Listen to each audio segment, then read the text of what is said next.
ambisi atau ekspektasi yang kayak ini harus diterima tuh, ini harus di apa nih, yang aku pengen lakuin adalah di saat masa-masa sulit seperti ini adalah cipratan-cipratan lagu-lagu yang seru gitu. Oke.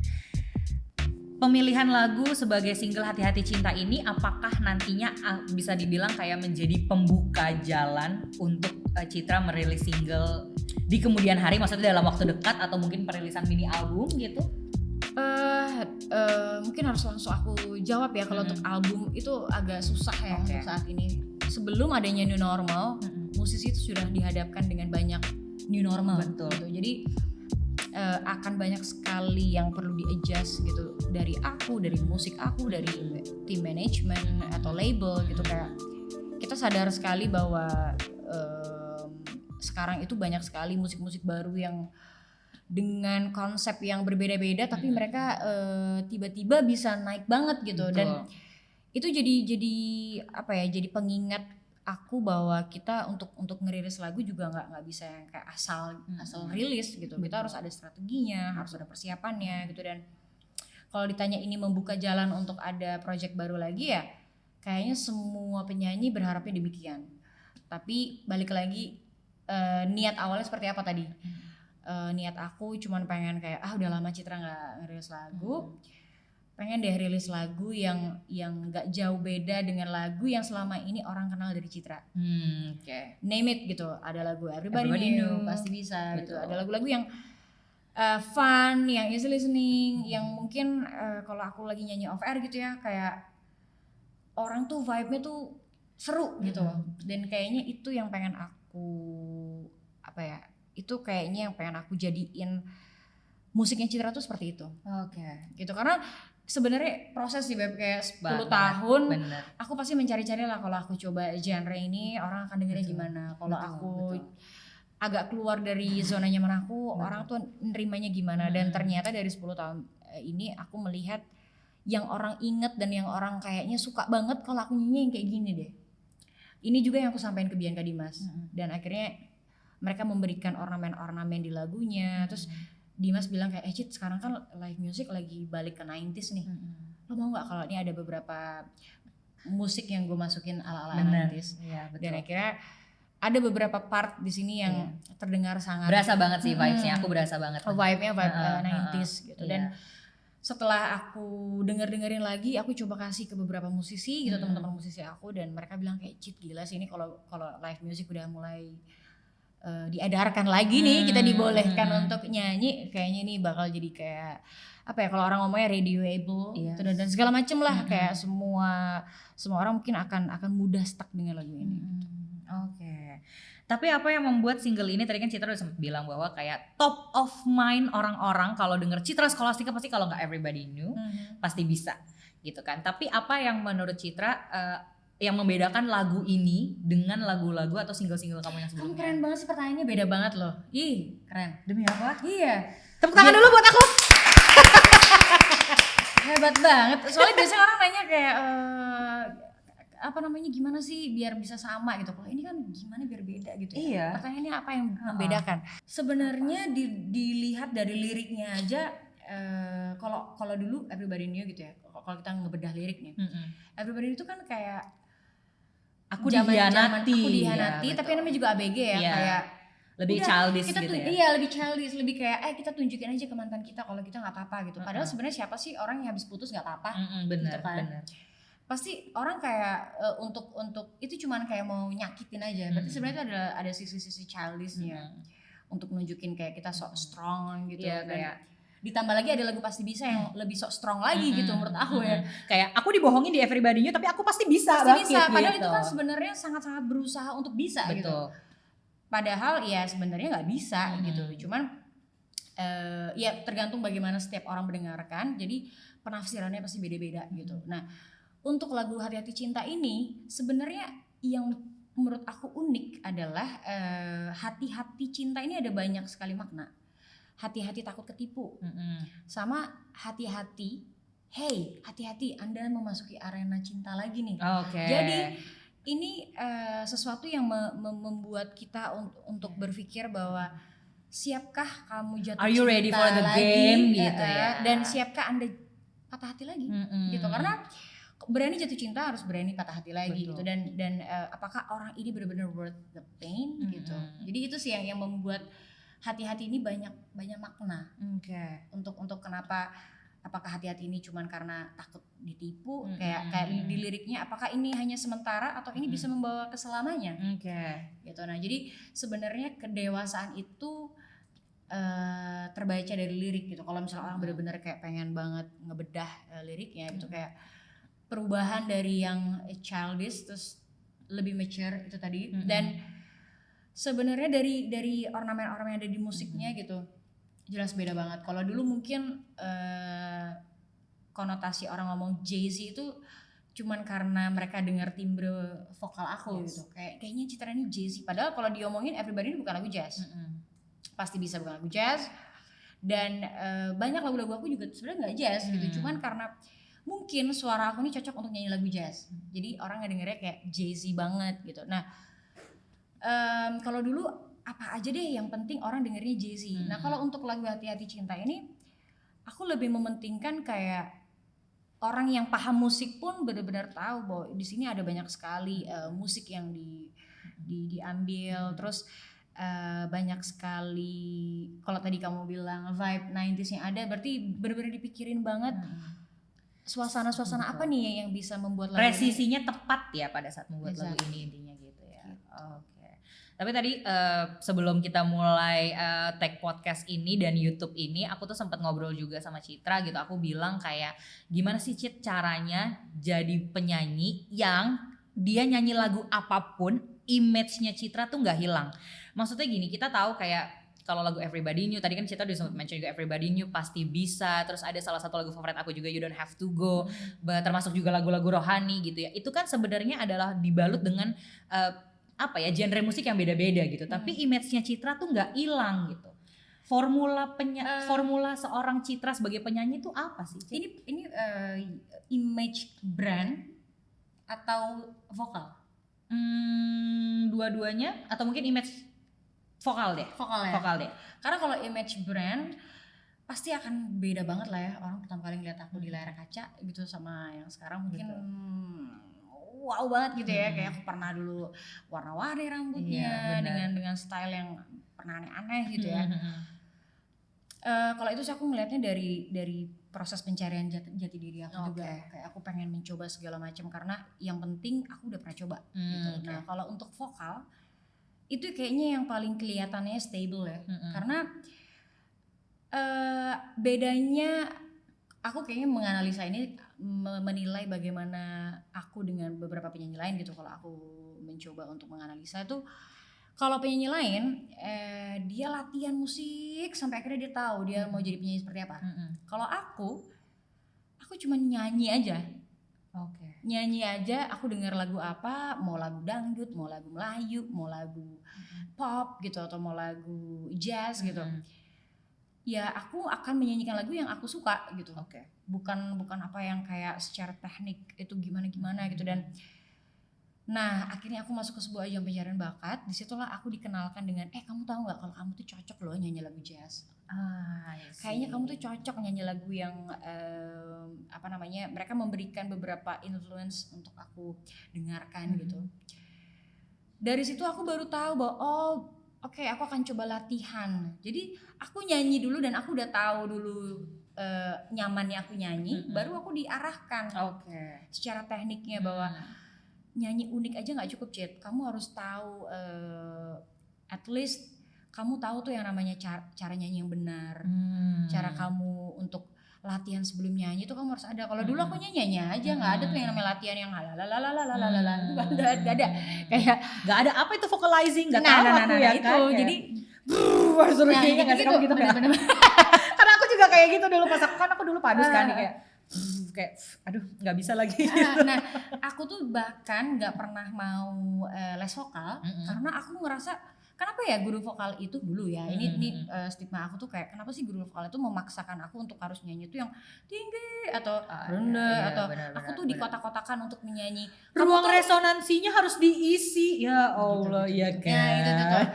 Dulu tapi dulu aku sangat membatasi bahwa kayaknya guru vokal itu hanya mengajarkan yang menurut dia benar aja gitu. Nah, tapi kalau kita melihat guru vokal zaman sekarang udah banyak perubahan gitu. Kayak mereka tahu bahwa nggak semua penyanyi itu harus bisa disamakan. Kalau dulu mungkin memang penyanyi yang terkenal adalah penyanyi festival. Iya betul, setuju. Kalau sekarang orang nyanyi yang itu aja orang mau denger. Kayak Lana Del Rey gitu ya. Bener gitu. Jadi ya macam-macam gitu dengan cara nyanyi yang macam-macam kayak Stars and Rabbit. Yes. Itu kan unik banget gitu. Banget. Nah, ternyata makin kesini dengan semakin kayanya musik Indonesia yang didengarkan gitu, orang semakin tahu bahwa untuk menjadi guru vokal itu harusnya mengarahkan mereka untuk tahu tempatnya nanti di mana gitu. Bukan untuk menyamaratakan bahwa kalau kamu nggak bisa nada tinggi berarti suara kamu jelek. Dan dulu aku cuma dikenalkan dengan yang namanya sopran dan alto karena aku perempuan gitu. Kamu apa? Alto? Aku tidak keduanya. Hah? Aku adalah mezzo sopran. Oh, berarti sopran 2 kalau mezzo sopran. Yes. Jadi dan itu aku juga baru tahu setelah aku ikut Indonesian Idol gitu. Oh, oke. Karena aku bener-bener nggak tahu, bener-bener kayak makanya aku bilang aku tuh from zero banget gitu untuk sebagai seorang penyanyi. Makanya aku nggak pernah expect bahwa aku akan menang apalagi.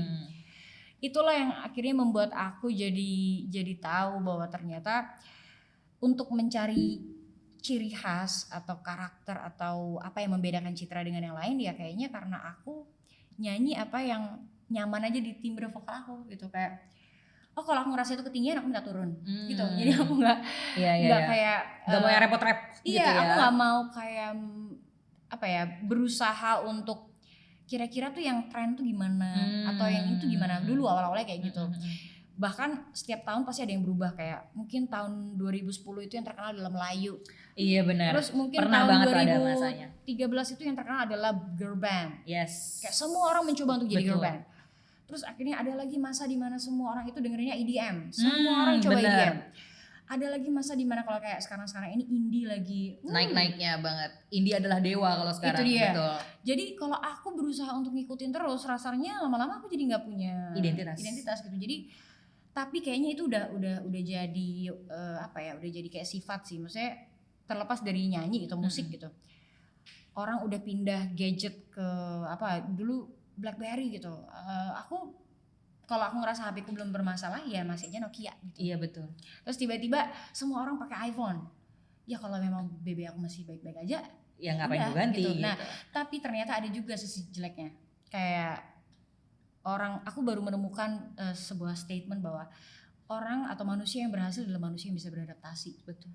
Nah, kalau misalnya aku dulu memukul rata bahwa enggak, aku gak mau idealis gitu ya. Idealis gitu. Kayaknya itu juga tidak bisa membuat aku benar-benar hidup gitu. Kayaknya aku hanya akan se-selfish itu untuk ya udah orang yang ngikutin aku lah gitu. Sedangkan akan lebih banyak menguntungkan banyak hal kalau misalnya aku mau melebur dan mau coba belajar dan terus aja belajar dan beradaptasi. Oke. Jadi kalau misalkan sekarang ditanya Citra itu genrenya musiknya apa? Nggak ada. Bener. Kalau misalnya ada yang tanya gitu, Cit kamu tuh apa? Jadi kalau aku menganalisa lagi dari awal pertama kali aku nyanyi, ternyata aku tuh dicekokinnya tuh lagu-lagunya Mama Ina, Vina Panduwinata. Oke. Vina Panduwinata, almarhum Chrisye. Yes. Padahal aku masih kecil gitu ya. Mama aku tuh mungkin karena secinta itu sama Mama Ina dan selalu muterin lagu Mama Ina sampai akhirnya itu juga ya itulah kuasa Tuhan atau apa yang terjadi dengan semesta ini. Tiba-tiba aku jadi penyanyi, tiba-tiba aku satu panggung dengan Vina Panduwinata. Dan akhirnya aku pernah nih punya obrolan yang panjang sekali di perjalanan di pesawat nih sama Mama Ina. Nanya-nanya lah aku, Mama Ina pernah gak Mama Ina tuh ditanyain, Mama Ina itu genrenya apa? Karena aku tuh ditanyain terus, Citra kamu tuh genrenya apa berarti kalau kamu tidak menyebut bahwa kamu itu jazz gitu. Aku selalu bingung, aku tuh sebenarnya ya apa ya aku berarti gitu. Nah, tapi karena semua orang banyak dulu awal-awal bilang kayak Citra ini kayaknya cocok deh nyanyiin lagunya Mama Ina. Aku tanyalah seorang Vina Panduwinata. Betul. Mama Ina ini kalau ditanya jawabnya apa? Dia diem juga. Dia agak lama juga jawabnya gitu kayak apa ya? Menurut kamu Mama Ina ini apa?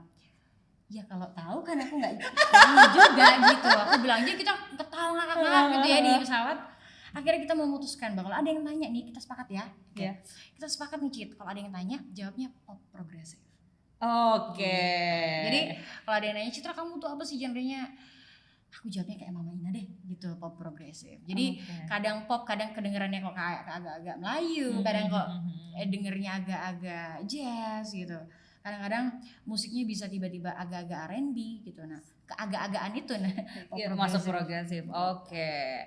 Nah, sekarang lagi single Hati-Hati Cinta sudah dirilis kurang lebih seminggu. Ya, minggu ini masuk 2 minggu ya. Belum dong, Beb. Kan Jumat besok kan? Oh iya kan. Ini tayangnya hari Jumat nanti ya. Masuk baru 7 hari lah. Udah seminggu. Gimana, bacain komen nggak orang-orang di Instagram, di YouTube? Karena kan kamu juga rilis video ininya kan? Komennya tuh sebenarnya, ini kalau ngomongin yang positif dulu ya, gitu ya. Yang positif adalah seneng banget karena kembali lagi Citra dengan citranya gitu, dengan citranya. Tapi negatifnya adalah gini, Kak bikin sensasi apa dong Kak biar viral gitu. Kelakuannya emang nih plus 62 ya kan. Bingung Beb, aku harus bikin sensasi apa? Aku pun juga bingung Beb, kayak kamu kalau bikin sensasi apa? Aku bingung banget karena sebenarnya pernah sih aku berpikir kayaknya memang karena gini loh, semua penyanyi itu pasti melahirkan karya-karya yang bagus. Betul. Banyak sekali penyanyi yang bagus, apalagi dengan begitu banyaknya ajang pencarian bakat di Indonesia. Cuman melihat bahwa sekarang juga lagi yang merajai top chart gitu juga, ya artisnya itu aja. Ya aku melihat sensasi, selalu ada sensasi di balik setiap karya gitu. Betul. Karena memang susah juga ya untuk menilai mana yang paling bagus, ya nggak sih? Akhirnya mungkin kita menilainya dari mana yang gampang ke notice. Nah aku juga bingung kalau ditanya mau sensasi apa, karena benar deh aku takut memulai sesuatu yang dengan tidak baik. Iya, dan selama ini aku berusaha untuk menjaga itu sebaik mungkin. Dan untuk kayak maksa diri aku biar aku bisa get along sama para pakar-pakarnya sensasi gitu. Aku juga bingung harus memulai dari mana gitu, dan kayaknya kok sedih sekali ya harus ada sensasi untuk membuat lagu ini viral gitu. Jadi ya aku sih lebih mikirnya coba kita lihat aja dulu deh kalau lagunya aja yang bersuara dulu. Maksudnya biarlah lagu ini yang ibaratnya aku cemplungin gitu, kayak mau kayak gimana nanti ya coba kita lihat dulu. Dan kalau ngomongin nyeting sesuatu yang bukan aku banget, aku juga takut menceritakan lagu ini juga akan seperti apa gitu. Misalnya tiba-tiba aku ada kasus gitu, takut juga gitu, takut mengurangi nilai dari lagu ini. Betul sih. Jadi sebenarnya agak bingung dengan komentar-komentar itu, kayak Kak viewersnya masih dikit nih, bikin apa deh Kak gitu. Tapi ternyata ada juga ya, maksudnya aku nggak berani bilang bahwa itu adalah penggemar kamu ya, tapi maksudnya berarti ada juga ya pendengar musik tuh yang ternyata punya atau paham itu, ngerti nggak sih? Itu yang aku melihat. Iya, itu ngeri banget loh ternyata. Ternyata sekarang netizen itu sudah paham yang namanya settingan. Iya betul, itu gimmick. Benar gitu. Dan ini tuh sesuatu yang aku juga jarang bahas gitu ya sama para pakar-pakar gitu. Cuman kemarin aku sempat syuting di salah satu acara musik, dan aku ketemu sama salah satu pakar sensasi paling fenomenal di Indonesia gitu ya.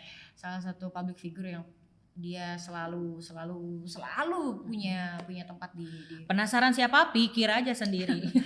Dan aku nanya kayak, sekarang lo ngapain gitu? Karena dia duluan yang sekarang gimana sih tuh lo nggak nyanyi off air gitu?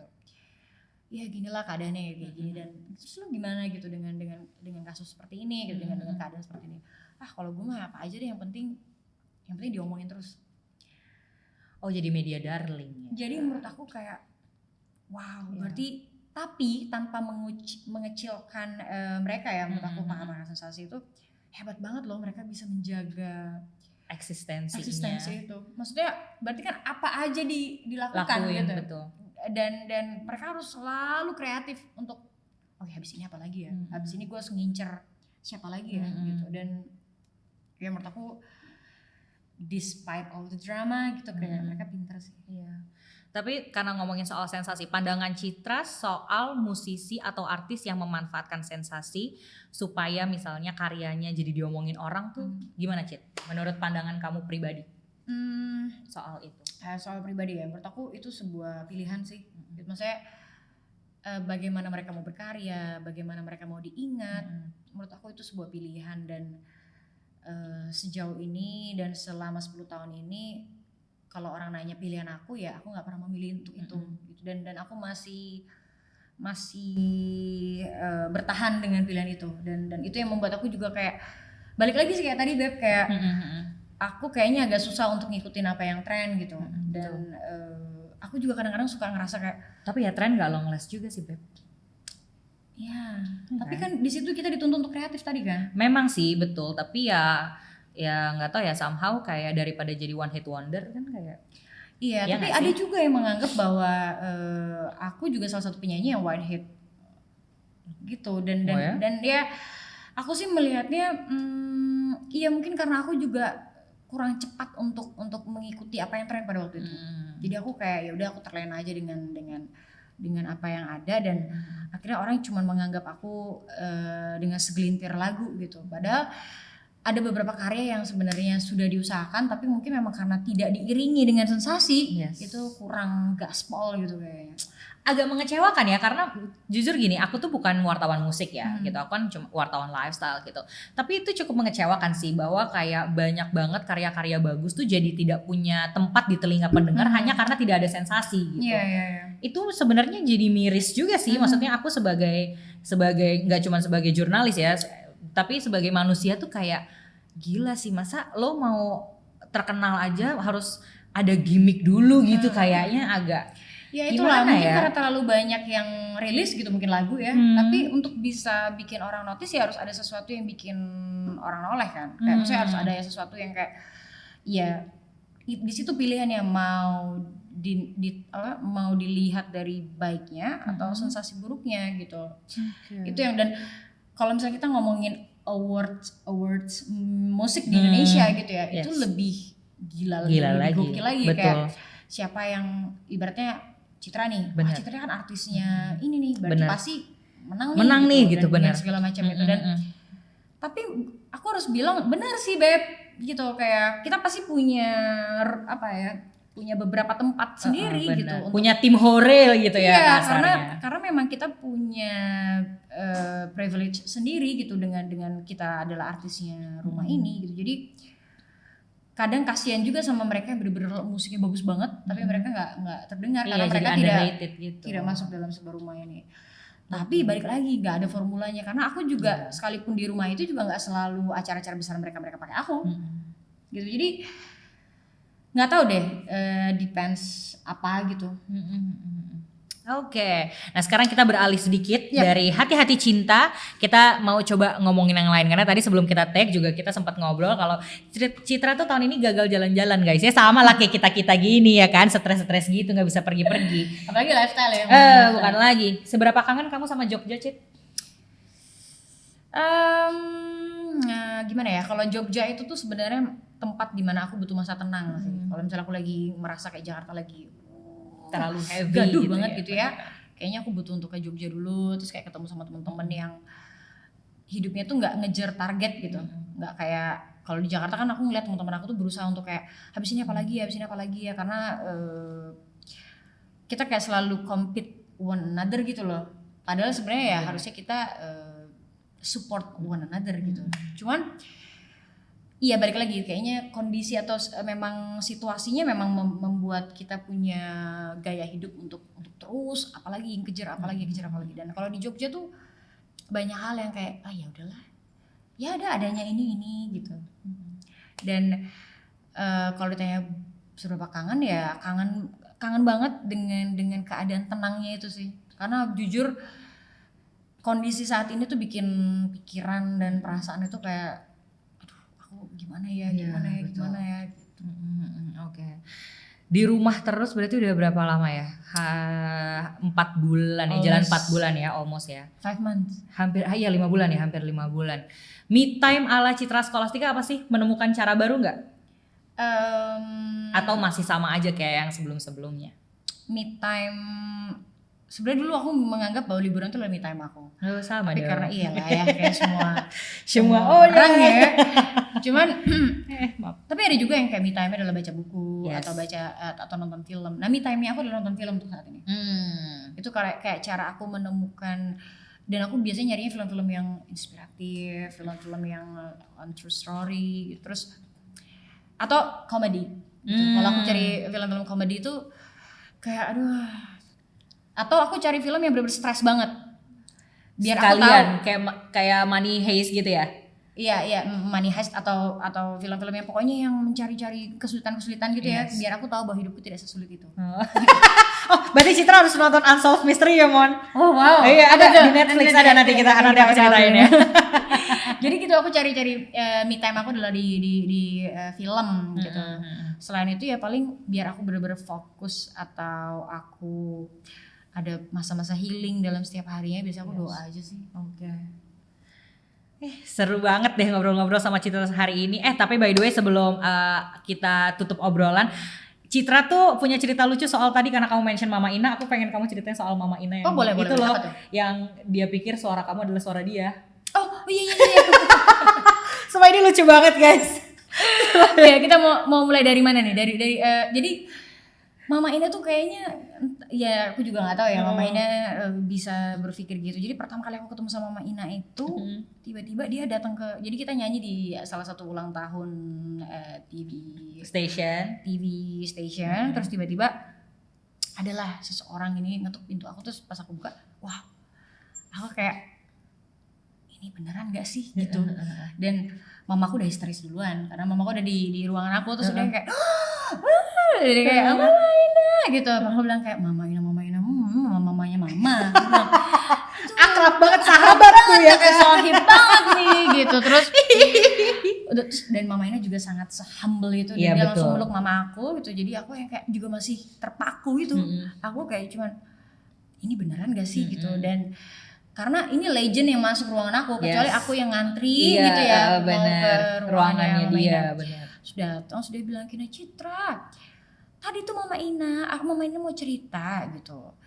Tadi tuh Mama Ina tuh denger ada yang check sound. Kok Mama Ina merasa Mama Ina yang check sound? Apa mereka muterin lagu Mama Ina tapi kok kayaknya bukan lagunya Mama Ina gitu. Terus aku bilang itu nyetel lagu aku yang nyetel. Orang Jawa banget ya, mohon maaf ya guys. Ya udah lah ya. Itu siapa sih yang lagu itu lagu aku kapan ya gitu. Terus timnya itu kayak mencari tahu, dan aku bilang Mama itu ada penyanyi baru gitu, dia lagi cek sound gitu. Terus akhirnya mungkin timnya ngenalin dan baru ngasih tahu, ternyata kamu itu ya yang nyanyi lagu yang lagunya tuh sekarang lagi kayak di mana-mana terus di radio gitu. Pada waktu itu adalah Everybody Knew. Mama Ina baru tahu ternyata kamu yang nyanyi. Coba kamu nyanyi lagunya Mama Ina dong gitu. Gak bisa nyanyi aku.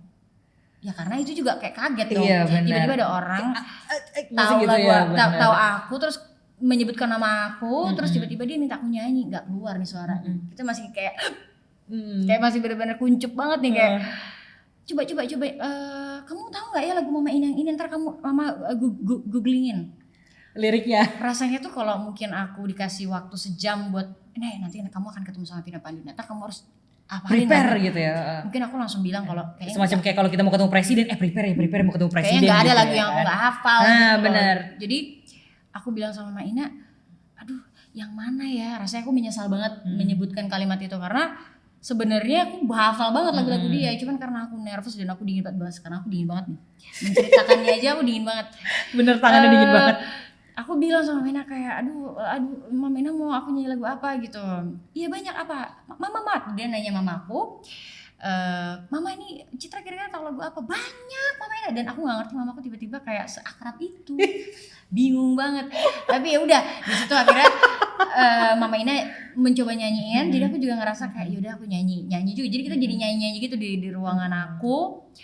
Jadi intinya gara-gara suaranya Citra itu mirip sama suaranya Mama Ina, jadi Mama Ina tuh sempat mikir kayak saya pikir itu saya yang nyanyi loh, ternyata bukan ya gitu karena suaranya terlalu mirip. Dan dia bilang bahwa kamu nggak apa-apa tuh nyanyi, memang gayanya jadul gitu. Nggak apa-apa sih Mama Ina. Aku merasa bahwa ya mungkin aku kayak udah terlalu sering mendengarkan lagu lama gitu, kayak lagu-lagu apa penyanyi-penyanyi zaman dulu, Faris RM gitu, terus lagunya macam-macam sih. Dan aku memang mengakui bahwa lagu Mama Ina itu sebagai influence pertama aku gitu. Dan akhirnya dari situ kita merencanakan tour, merencanakan konser bareng. Nah, oke. Nah, tahun 2020 ini bisa dibilang adalah tahun pertama kuartal 10 tahun keduanya Citra. Bener kan? Ya kan? Aku nggak berani bilang kayak kamu punya target apa, karena tadi kita udah banyak ngobrol dan kamu merasa kayak memang ya gue akan berusaha berjalan sesuai apa yang Tuhan kehendaki gitu lah ya kasarnya gitu. Gue berusaha, tapi ya kalau misalkan Tuhan tidak menghendaki kan juga untuk apa gitu. Tapi ada nggak hal-hal yang ingin sekali Citra lakukan di 10 tahun kuartal kedua ini? Gini nih, sebenarnya yang menghalangi aku untuk berencana atau hal-hal yang membuat aku juga jadi agak blur gitu ya sama target ke depan mau kayak gimana tuh karena pandemi ini sih jujur. Ya, pandemi ini tuh yang membuat aku juga jadi bingung mau melangkah kemana gitu, karena kalau ditanya keinginan aku nggak ada pandemi nih, ya mungkin yang ingin aku siapkan adalah aku pengen bikin showcase, aku pengen bikin I.O. karena aku belajar dari konser kemarin tuh Beb. Iya, kamu ngurusin sendiri ya itu ya, gila banyaknya sih.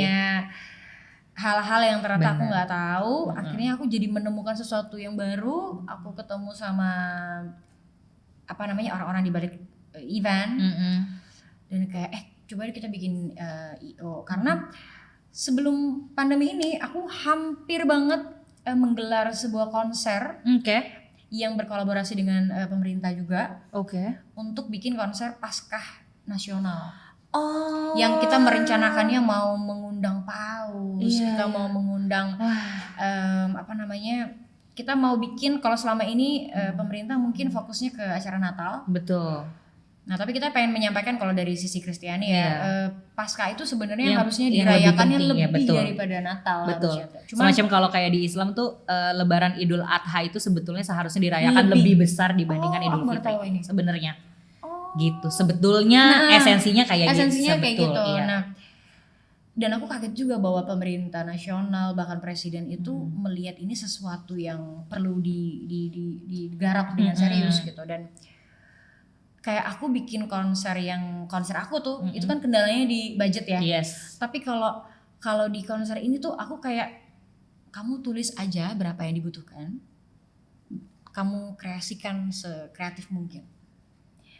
Sebuah kepercayaan dan sebuah tanggung jawab yang benar-benar aku ngerasanya kayak wow, it is such an honor gitu loh. Betul.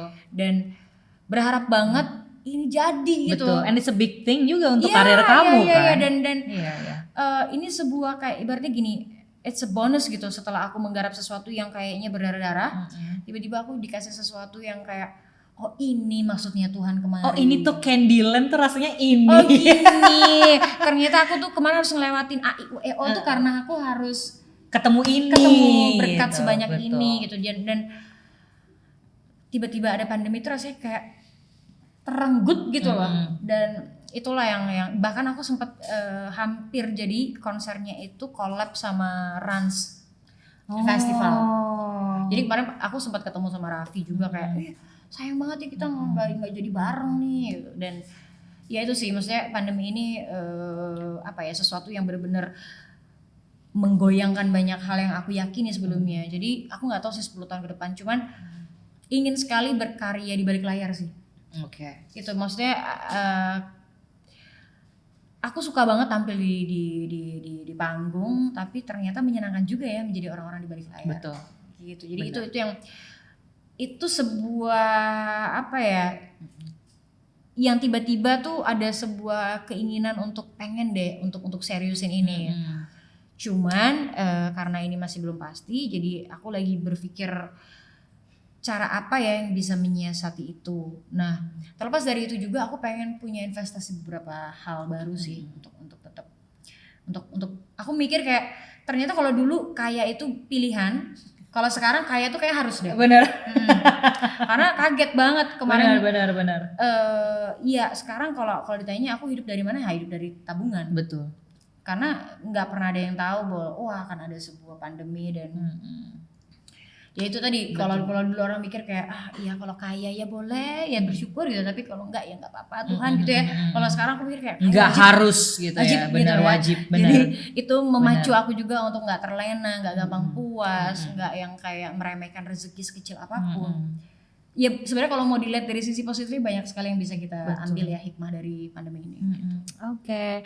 Nggak kerasa kita ngobrol sama Citra udah lama banget, dan kayaknya ini kalau kita terusin terus nih bisa 3 jam 2 jam bisa udah jadi konser ya. Kayaknya bisa, ya kan 2,5 jam. Bener. Citra makasih banyak ya udah meluangkan waktu untuk aku. Aku seneng banget akhirnya kita nggak harus lewat Instagram dan WhatsApp doang. Karena kadang gini loh, kita lagi ngomong apa?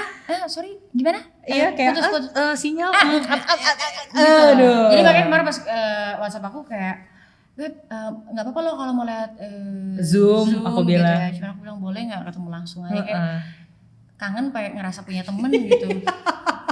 Kayak teknologi ternyata tidak sememuaskan itu aku ya. Aku juga takut banget kok ini teman-teman aku udah pada berani keluar nongkrong gitu ya. Terus aku selalu absen terus gara-gara aku belum dapat izin untuk keluar gitu.